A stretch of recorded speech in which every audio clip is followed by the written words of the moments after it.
владата објави нов повик од Националната програма за рурален развој со мерката 121 или попозната како мерка 50-50, која опфаќа инвестиција за модернизација на земјоделски стопанства, односно механизација. Ние сакаме како агенција за поттикнување на развојот на земјоделството да ги информираме сите оние земјоделци кои што планираат да си набават механизација, трактори и сето тоа кое што го нуди оваа програма,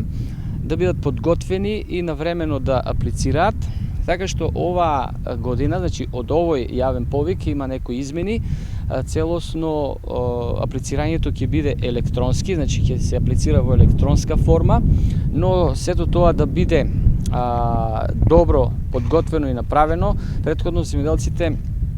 треба да извршат некои ажурирања, но пред тоа да кажам дека ова програма може да достигне враќање на средствата од 50% па до 75% во зависност од формата и статусот на земјоделецот и од тоа дали неговата фарма се наоѓа на одредена надморска висина или ако е во подрачја погодени од елементарни непогоди. Финансиските средства од оваа програма се лимитирани, па спрема тоа во одлучувањето ќе има улога и времето на аплицирање, односно кој прв аплицирал, прв услужен. Исто така има една друга разлика од програмата ИПАРД, бидејќи тие се слични програми по концепција и по начин на работа. Значи овде во оваа програма набавката на механизацијата може да биде од било каде, додека во ИПАРД програмата имаше ограничување да биде само од Европската унија. Овде земјоделците имаат поголема слобода, можат да набават механизација од било која земја, потеклото на механизацијата може да биде. Значи, она што е најважно сега за нив да напоменеме за ова електронско аплицирање, најпрво треба да ја извршат својата ажурација во единствениот